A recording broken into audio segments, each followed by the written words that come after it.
하며 기도합니다. 아멘. 조금 있으면 우리 관우 지연이가 이제 아이를 데리고 나올 거예요. 예? 또 한번 축복하는 시간이 있을 것 같은데, 제가 왜 아기 얘기하냐면 오늘 보면 여자가 등장하는데 아이를 베고 출산, 산고의 고통으로 울고 있다가 드디어 아이를 낳는 장면이 나옵니다. 자, 오늘 그 얘기를 할 건데, 그래서 오늘 옆 사람하고 인사하는데 좀 야한 인사이긴 하지만 이렇게 인사해 보세요. 내 알라도 이렇게. 빨리 인사하세요.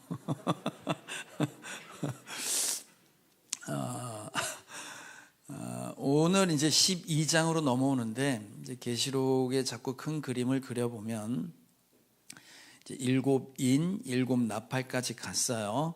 그리고 이제 16장 가면 7대접에 대한 재앙이 나옵니다. 이제 그 사이에 이제 하나님께서 진노와 재앙을 내리는데도 회개할 사람이 아무도 없다. 그래서 이제 10장, 11장에 두 증인의 얘기가 나오고, 그때 이제 1260일 한때 두때 반때 그 얘기도 들었잖아요. 자, 근데 이제 지난주에 우리가 뭘 배웠냐면, 하나님이 약속을 이루어 가시는데 임마누엘, 우리와 함께하고 나는 너의 하나님이 되고 넌 나의 백성이 될 것이라는 약속이 계시록 시작부터 해서 맨 마지막까지 계속 이어진다라는 약속의 내용도 배웠습니다.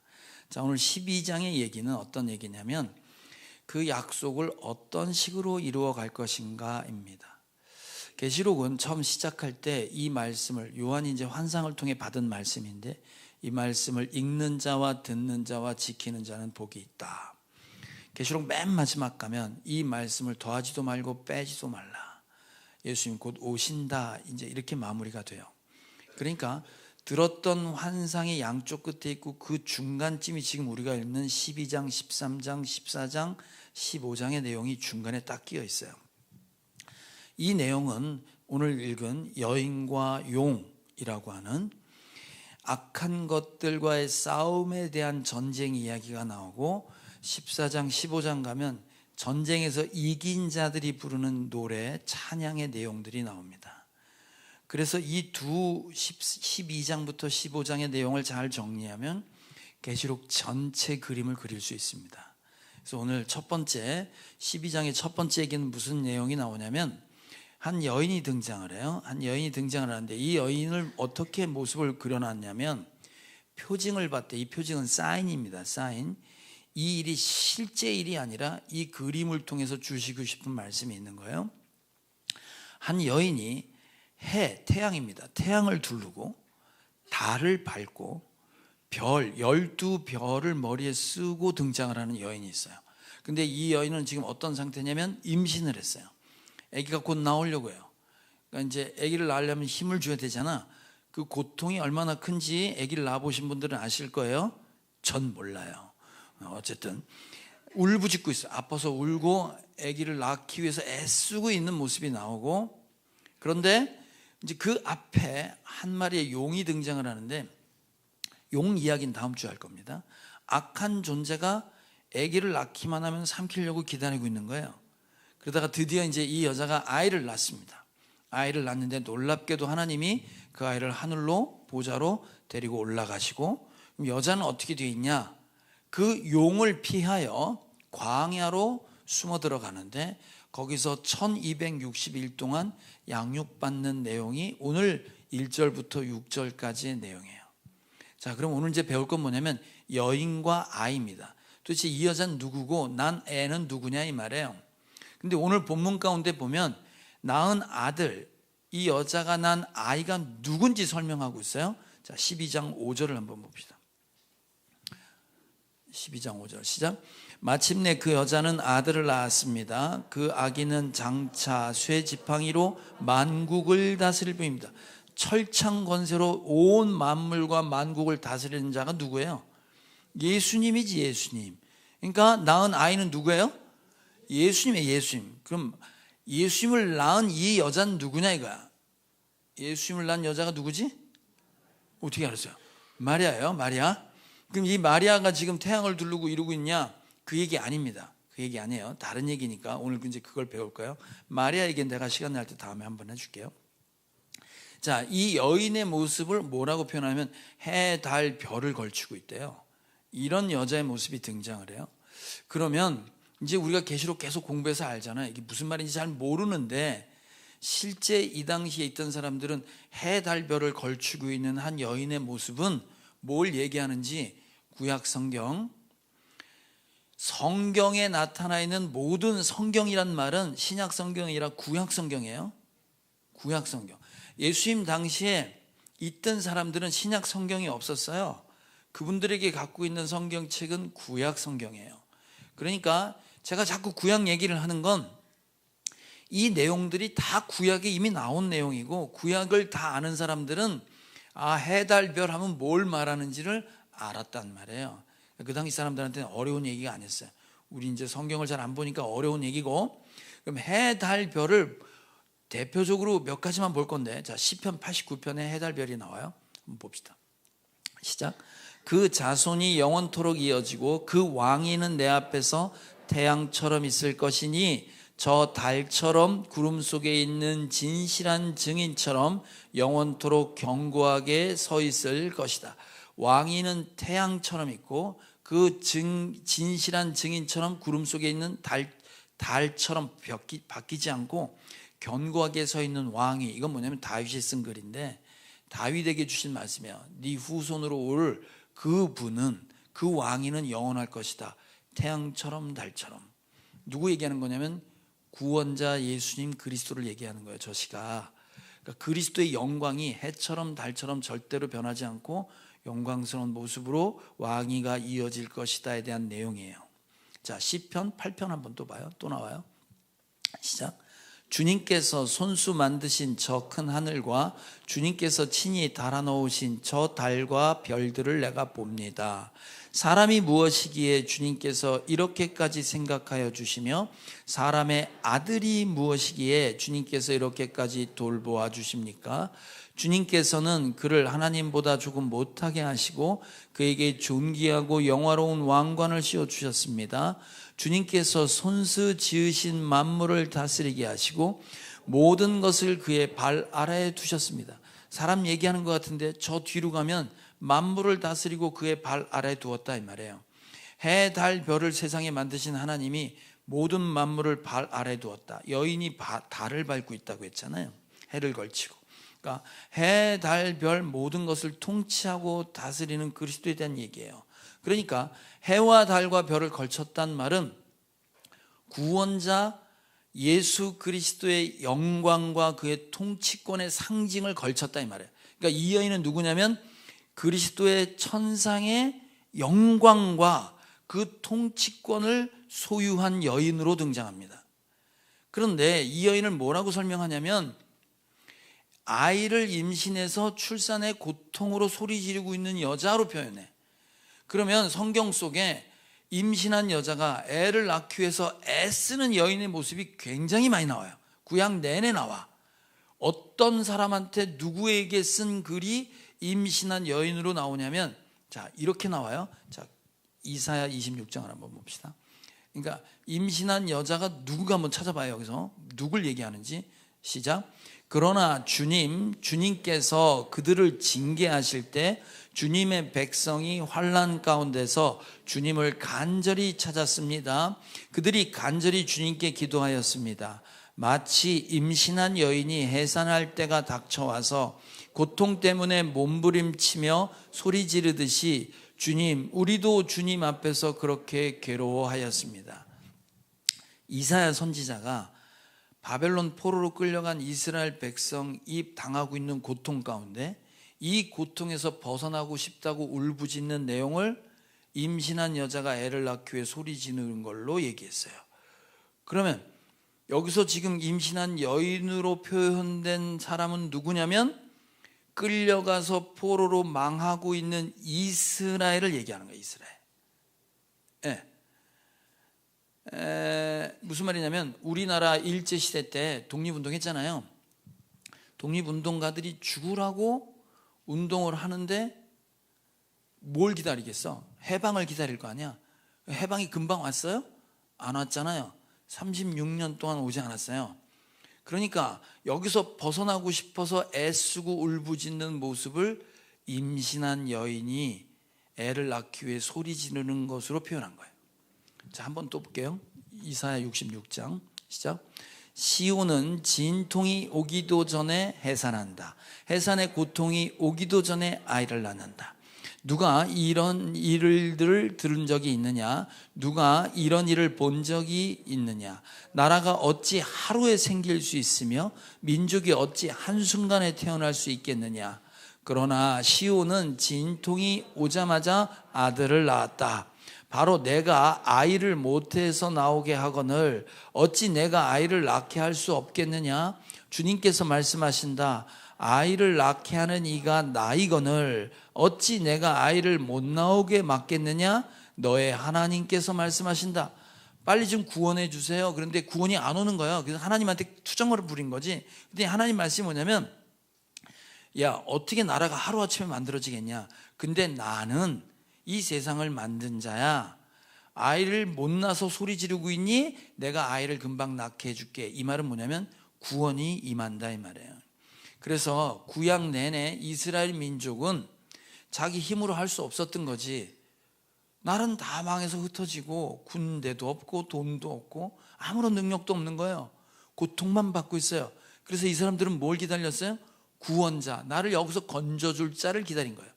그것이 바로 성경이 약속한 그 아들이 나오면 해방되고 구원받을 것이다 라는 소망을 갖고 있었습니다. 자, 그러니까 임신한 여인은 누구를 상징하냐면 구원자를 기다리고 있는 이스라엘을 얘기해요. 구약의 이스라엘, 12지파로 이루어진 이스라엘은 신약으로 오면 12사도에 의해서 만들어진 교회를 말합니다. 잘 정리하세요. 구약의 이스라엘은 신약의 교회를 말해요. 이 이야기는 한 여인이 구원자를 기다리고 그 구원자 아들이 곧 나올 것이라는 임신한 여인과 태어난 아이의 이야기는 성경이 기록된 처음부터 계속해서 흘러가고 있는 여인과 그 아들의 이야기로 쭉 이어져요. 자, 이 첫 번째 얘기는 어디서 나오냐면 인간이 만들어지고 타락을 합니다. 마귀가 인간을 타락시켰어요. 그때 하나님께서 마귀에게 이런 얘기를 하세요. 여자가 낳은 아이 얘기를 해요. 자, 창세기 15장 3장 15절 시작. 내가 너로 여자와 원수가 되게 하고 너의 자손을 여자의 자손과 원수가 되게 하겠다. 여자의 자손은 너의 머리를 상하게 하고 너는 여자의 자손의 발꿈치를 상하게 할 것이다. 마귀한테 뭐라고 하냐면 한 여자가 낳을 아이가 있단 말이야. 이 여자가 낳을 아이가 너의 머리를 박살낼 거다 이 말이에요. 이걸 원시복음이라고 그래요. 최초의 타락한 인간에게 하나님이 주신 약속이에요.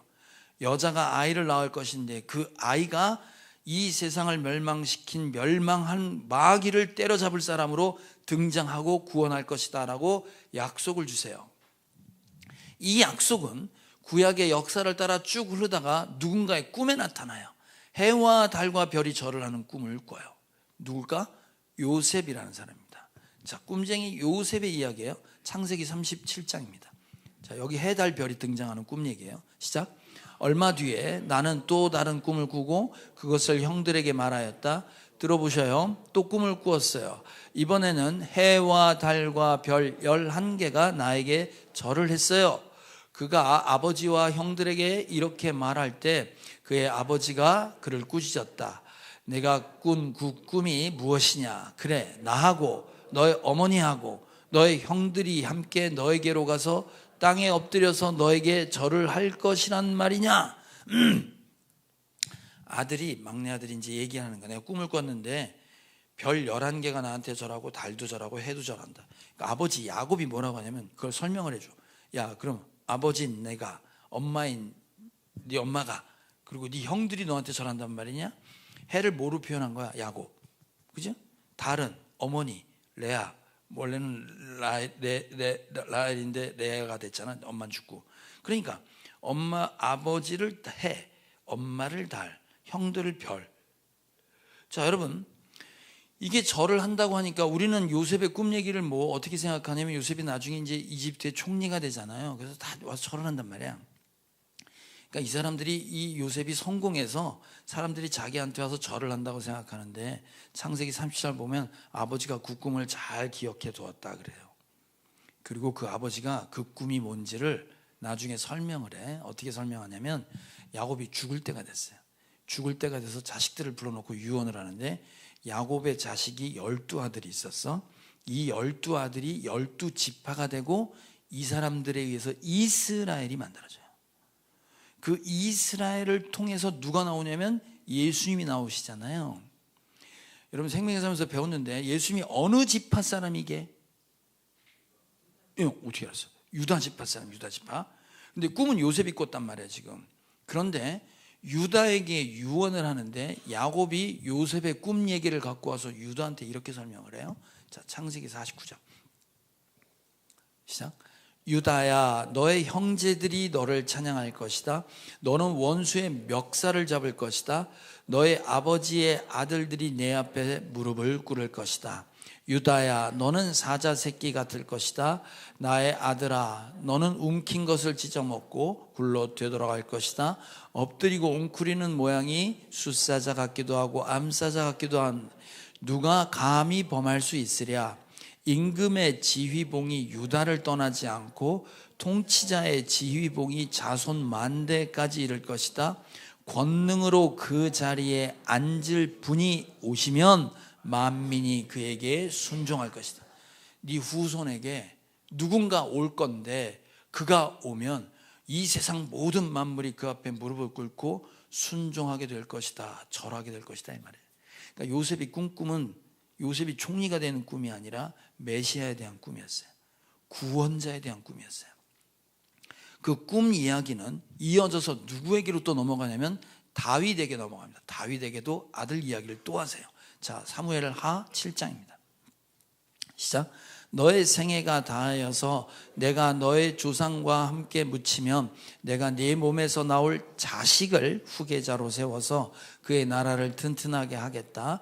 바로 그가 나의 이름을 드러내려고 집을 지을 것이며 나는 그의 나라의 왕위를 영원토록 튼튼하게 하여 주겠다. 나는 그의 아버지가 되고 그는 나의 아들이 될 것이다. 그가 죄를 지으면 사람들이 저의 자식을 매로 때리거나 채찍으로 치듯이 나도 그를 징계하겠다. 내가 사울에게서 나의 총애를 거두어 나의 앞에서 물러나게 하였지만 너의 자손에게서는 총애를 거두지 아니하겠다. 네 집과 네 나라가 내 앞에서 영원히 이어질 것이며 내 왕위가 영원히 튼튼하게 서 있을 것이다. 다윗에게 하나님이 네 아들을 통해서 나를 영광을 드러낼 집을 지을 것이다. 그 아들이 솔로몬이에요. 솔로몬이 성전을 짓잖아요. 그죠? 근데 그 왕위가 영원히 이어진대. 솔로몬 이후로 나라가 쪼개졌잖아요. 그 왕위를 영원히 이어져 온 세상을 통치할 자에 대한 메시아에 대한 얘기예요. 아들 솔로몬에 대한 얘기가 아니라 메시아에 대한 얘기야. 그게 지금 아들을 낳을 것이다. 그 아들에게 영원한 권위와 왕권이 있을 것이다 라고 얘기하는 아이 낳는 얘기가 계속해서 나와요. 예수님 어디서 태어나셨지? 장소가? 베들레헴. 몰라? 베들레헴. 그 베들레헴 이야기를 했던 선지자가 있습니다. 미가 선지자가 이 아들 얘기를 또 해요. 자, 미가서 5장입니다. 시작. 그러나 너 베들레헴 에브라다야, 너는 유다의 여러 족속 가운데서 작은 족속이지만 이스라엘을 다스릴 자가 내게서 내게로 나올 것이다. 그의 기원은 아득한 옛날 태초에까지 거슬러 올라간다. 그러므로 주님께서는 해산하는 여인이 아이를 낳을 때까지 당신의 백성을 원수들에게 그대로 맡겨두실 것이다. 그 뒤에 그의 동포 사로잡혀 있던 남은 백성이 이스라엘 자손에게로 돌아올 것이다. 베들레헴에서 자식이 나오고 그 아들이 나오면 임신한 여인이 악한 존재에게 계속 붙들려 있다. 아이가 나온단 말이에요. 고통받는 가운데 구원자가 나올 것이라는 약속이 지금 여기 있는 거예요. 계속해서 임신한 여인과 아들의 이야기는 고통받고 있는 이스라엘, 그들이 찾고 있는 구원자 예수님에 대한 이야기예요. 그러니까 오늘 나와 있는 임신한 여인은 누구냐면 이스라엘, 오늘날로 따지면 신약의 교회입니다. 그럼 여러분들 헷갈리잖아.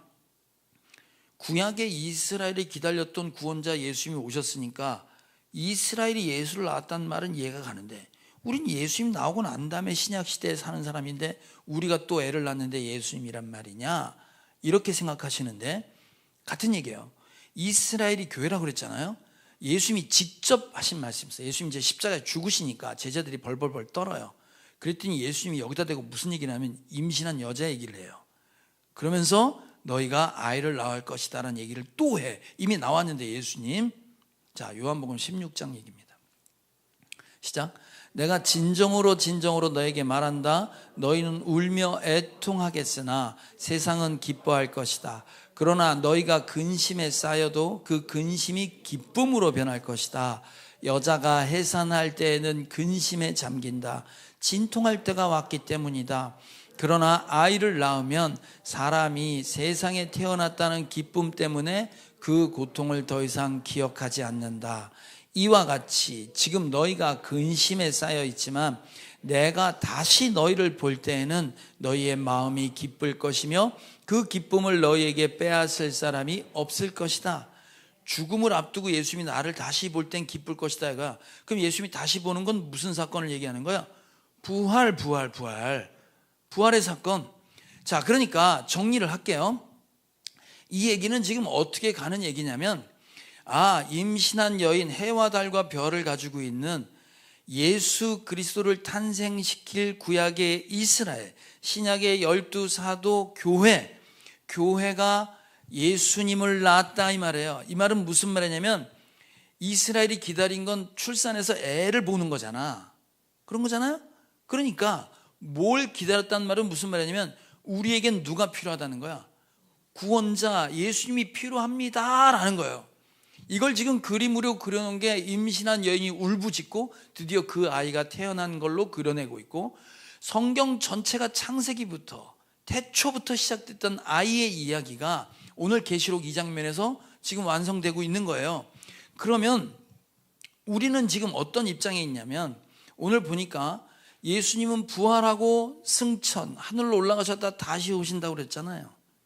하나님이 아이가 낳자마자 악한 것들이 삼키려고 했는데 하나님께서 그를 하늘 보좌에 앉히셨다 이 말이야. 죽음으로 끝날 줄 알았는데 부활하여 하늘 보좌에 앉히는 장면이 나옵니다. 그러면 남아있는 여자는 교회라고 그랬잖아. 교회는 그럼 뭐 하고 있냐 이 말이야. 지금 뭐 하고 있다고 그랬냐면 광야로 도망가다 그러잖아요. 자, 계시록 12장 6절 개역 개정판을 읽어봅시다. 시작. 그 여자가 광야로 도망하매 거기서 1260일 동안 그를 양육하기 위하여 하나님께서 예비하신 곳이 있더라. 아까 세 번역에 우리가 읽은 건 먹이시는 곳이 있다 그랬죠. 그 단어의 원뜻이 먹이다, 양육하다예요. 그러니까 개역 개정판은 양육이라고 돼 있어. 그래서 1260일 전에 배웠잖아요. 42달, 한때 두때 반때 3년 반. 교회가 이 세상으로부터 고난받는 기간, 예수님 오시고 다시 오는 그 기간 전체를 1260일, 3년 반, 한때 두때 반때 42달 이렇게 설명한다고 그랬잖아요. 이 여자가 어디로 갔냐면 광야로 갔대. 광야로 가서 교회가 양육받는다 이 말이에요. 훈련받는다 이 말이지. 광야하면 생각나는 게 있잖아. 출애굽했을 때 이집트 백성이 이집트에서 홍해바다 건너서 탈출하여 어디로 갔어요? 광야로 갔잖아요. 광야에서 일주일이면 갈 거리를 40년 동안 헤맸단 말이에요.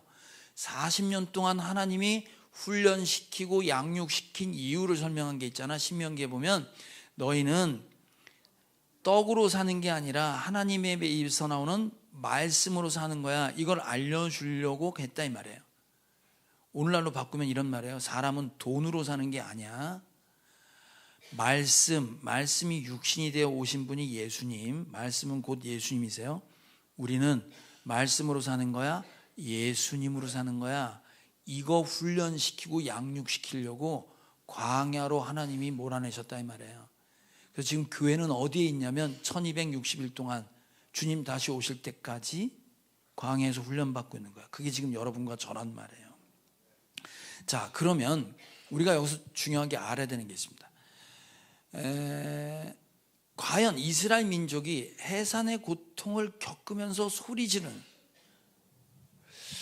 제가 아이를 안 낳아서 애를 낳을 때 얼마나 큰 고통인지 몰라. 가장 끔찍한 암에 걸려서 소리내는 고통보다 애를 낳을 때 고통이 더 크대요. 그래서 여자들이 남자를 우습게 하는 게 이유가 있어요. 여자는 그런 고통을 경험해 봤는데 남자는 못 해본 거예요. 그래서 우린 조금만 까져도 아야아야 하는데 우습게 보는 거야. 그러니까 여자가, 아내가 남편이 암 수술해도 별거 아닌 걸로 쳐다보는 건 그 정도는 아픈 것도 아니다 이 말이야. 저는 애를 안 낳아봤지만 임신한 느낌은 제가 알아요. 왜냐면 전 설교자잖아. 그럼 일주일 내내 설교 준비하고 오늘 끝나잖아. 그럼 바로 돌아서면 또 임신한 거야. 또 설교 준비해야 되잖아. 임신한 느낌은 알아. 근데 그 고통은 몰라. 자, 그러면 무슨 얘기를 하고 싶은 거냐면 이거예요. 오늘 핵심은, 과연 여러분은 임신한 여인이 애가 지금 제발 나와달라고 소리 지르는 고통, 간절히 부르짖는 것만큼 예수님을 찾고 있냐 이 말이에요. 지난주 우리 심상윤 목사님 설교할 때 12년 혈루증 걸린 여인 얘기 나왔지. 그 여자 얘기 알지? 고치려도 안 되니까 재산 다 팔아먹었어. 피를 계속 흘리니까 부정하다고 사람 취급도 안 해. 아무것도 없는 거야. 완전히 버림받았어. 이 사람은 살아날 길이 유일하게 자기를 건져줄 구원자를 찾는 거야. 그래서 수많은 사람이 방해를 하고 가로막았는데도 다 해치고 나가서 예수님 옷자락 잡은 거야. 나 좀 살려달라고. 이만큼 간절히 주님을 찾고 있느냐 이 말이야. 오늘날 우리가 그거 찾으라고 1260일 광야에서 훈련받고 있는 게 저와 여러분인데, 여러분 그만큼 간절하게 예수님을 찾으세요? 별로 안 찾는 것 같아. 왜 안 찾냐면 제가 가끔, 이거 조심스러운 얘기인데 좀 잘 새겨 들으세요. 우리 이 송도 푸나자 6층에 운동센터가 있습니다. 거기 다니시는 한 여자분이 계세요. 제가 별명을 지은 건 패션녀인데, 아주 그 요란하게 입고 다니시는 여자분이, 키도 크고 날씬하신 분이 가끔 나타나서 만나요. 제가 엘리베이터에서. 너무 부담스러운 거야. 아마 그 만난 분 계실 거예요. 굉장히 힘들어요. 전 그 여자분을 보면. 지난번에도 엘리베이터를 같이 탔는데 향수 냄새가 진동을 해갖고 숨 참고 있느라고 힘들었어요. 난 그 여자분을 눈 똑바로 뜨고 보기가 민망해서 잘 못 봐요. 근데 엊그제 또 만난 거야. 엘리베이터에서 만났는데 그 여자가 내 앞에 섰어요. 근데 향수 냄새가 안 나는 거야. 우와, 웬일이야. 그리고 처음으로 한번 훑어봤어. 내가 촥. 워낙 요란하게 입고 다니셔서 얼마나 명품을 입었나 본 거야. 근데 옷에 뭐가 그림이 그렸는데 내가 명품 로고를 모르니까 모르겠어. 무슨 옷을 입었는지. 딱 왼손 이렇게 있는데 왼손에 시계를 찾는데, 남자들 차는 워치 큰 거 있잖아. 그만한 사이즈의 시계를 찾는데 보석이 다 박힌 거야. 보석이 박힌 것뿐만 아니라 시계와 시계줄에 보석이 달렸어. 이렇게 줄에 이렇게. 빛이 반짝반짝반짝하고 빛나더라고.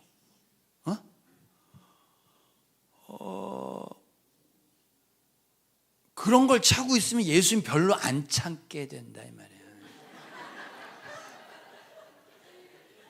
난 그분을 단둘이 엘리베이터에서 만나길 원해요. 그럼 난 꼭 물어보고 싶어. 이렇게 얘기하고 싶은 거야. 평소에 뵀을 때 너무 아름다우세요. 혹시 신앙이 있으신가요? 교회는 다니세요? 꼭 물어보고 싶은 거야.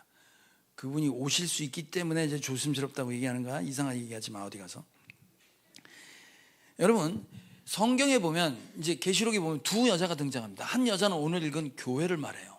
또 한 여자가 등장하는데 음녀라고 해서 악한 세력의 대표로 등장합니다. 자, 계시록 17장에 보면 이 여자에 대한 설명을 하고 있어요. 그 여자가 이런 여자예요. 우리가 이 여자의 모습에 반하고 있으면 주님을 못 찾아. 자, 봅시다. 계시록 17장 4절 시작.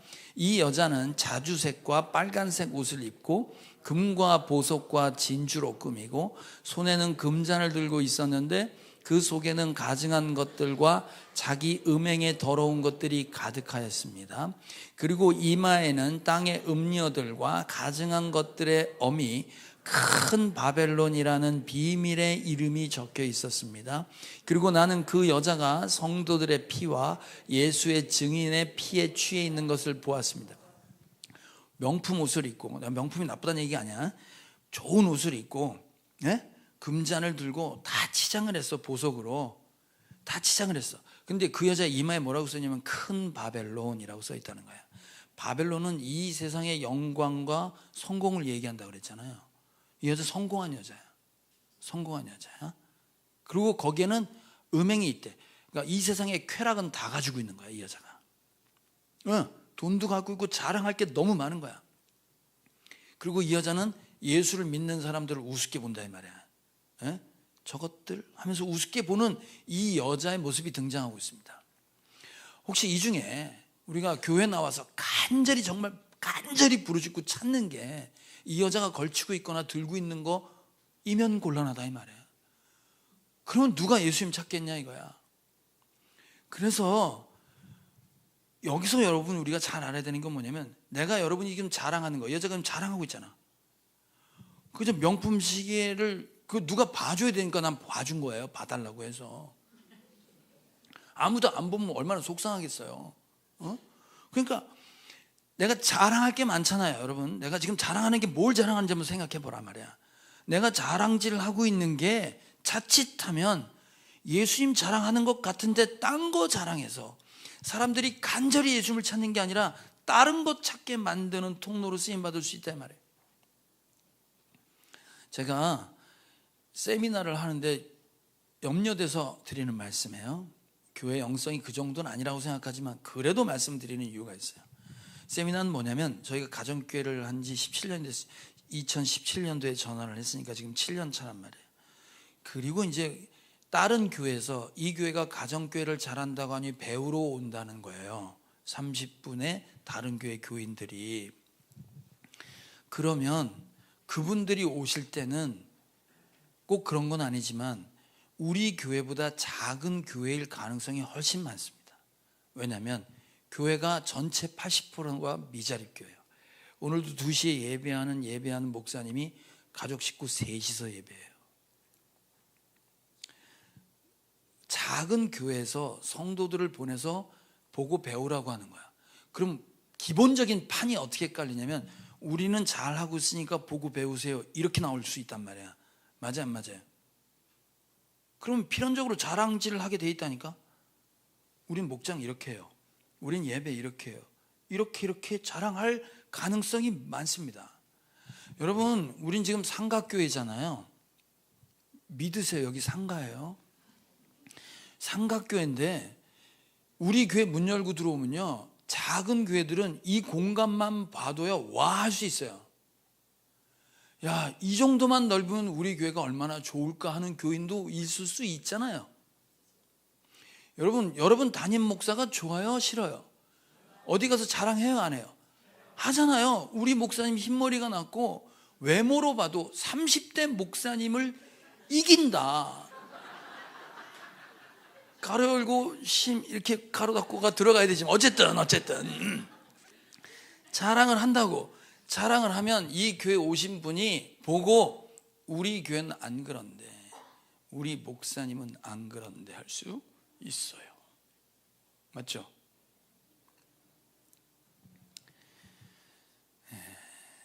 우리가 정말 주님이 필요하고 주님만 바라는 영성은 다른 걸 자랑하는 게 아니라 예수님 자랑해야 되는 거야. 잘 모를까 봐 예를 하나만 더 듣게. 내 목장 얘기 웬만하면 안 하는데 우리 목장에 있었던 얘기예요. 우리 목장에 지난주에 VIP가 왔어요. VIP가 왔는데 그 VIP가 누구였냐면 자기 직장 부하 직원을 데리고 온 거야. 목장에 온다는 거야. 그래서 이제 우리 단톡방이 난리가 났어. VIP가 오신단다. 근데 걔 부하 직원이래. 그럼 여러분 생각해봐. 여러분 상사가 목장 가자고 으름장 넣으면 갈 거야, 안 갈 거야? 빼지만 언젠간 갈 거 아니에요. 그러면 그건 자발적으로 가는 거야, 갑질이야? 대답을 하세요. 갑질일 가능성이 많잖아요. 그 갑질에 당해서 지금 유일하게 남은 윤백균 집사님 어디 계셔? 저기 계십니다. 윤백균 집사님, 안수 집사님이 그 인도하신 분이 교회 공장의 공장장님이셨어요. 갑질로 20명 데려왔는데 다 도망가고 한 분 남았어요. 은백교수님 유일하게 한 분 남으셨어요. 그러니까 갑질로 오고 있으면 끌려온 사람 입장은 얼마나 불편하겠냐고. 그래서 내가 단톡방에 뭐라 그랬냐면, 야, 이건 갑질이다. 그래서 이 친구 욕을 좀 해줘야 되겠다. 그래서 전부 아멘 아멘 한 거야. 목장이 됐네. 목장이 됐는데 열렸는데 물어보니까 끌려왔죠. 그랬더니 아니라고 하는데 표정은 이상해. 그래갖고 얘가 그러고도 남을 놈이라고 옆에서 막 그러니까 그 오신 VIP 분이 얼굴이 확 피더라고. 그래서 막 얘기를 하고 있는데 그 한 주 전에 온 VIP가 있어요. 2주째 나온 VIP가 굉장히 순전한 분이에요. 그분이 듣고 있다가 갑자기 끼어들어서 뭐라고 하냐면, 왜 우리 빈이한테만 뭐라고 하냐, 빈이라고 말하면 안 돼. 왜 저 형제한테만 자꾸 뭐라고 하냐 이거야. 그 갑자기 당황스러운 거예요. 왜 쟤한테만 자꾸 뭐라고 하냐 이거지. 나쁘다고 하냐 이거야. 그래서 뭐라고 했냐면, 우린 다 가족 같아서 그래. 그랬어요. 그랬더니 이 친구가 마지막에 뭐라고 하냐면, 나도 가족이 되고 싶어요 그러더라고. 근데 무슨 마음이 들었냐면 그 친구가 왜 저 친구한테만 자꾸 저 뭐라고 하는 거예요. 그게 우리는 가족 같고 농담으로 식구 같아서 얼마든지 할 수 있는 말인데 그 친구가 듣기엔 그렇게 안 들린 거지. 어떻게 들렸냐면 이렇게 들렸어요. 왜 나한테만 그래요? 왜 사람들은 나한테만 그래요? 그 친구가 좀 아픈 친구야. 마음이 너무 아픈 거예요. 아, 그렇구나. 우리는 가족 같고 우리는 잘한다고 하는 게 누구한테는 마음이 아플 수도 있겠구나라는 생각이 들어요. 우리는 가정교회를 하고 신앙생활을 하는 건 내가 이 세상에서 다른 걸로 자랑하려고 해봤는데 거기엔 생명도 없고 거기엔 소망이 없다는 걸 훈련받으면서 깨지고 부서지면서, 아, 주님 말고는 답이 없구나.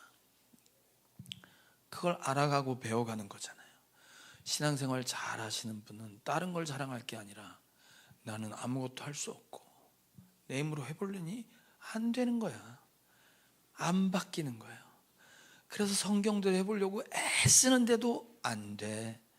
그래서 기도하자고 기도표도 붙여놓고 기도하는 거야. 목장에 모여서 서로를 용서하고 품는 게 쉽지 않은 걸 알게 돼요. 그래서 나한텐 예수님이 필요하구나. 그래서 말씀 봐야겠구나.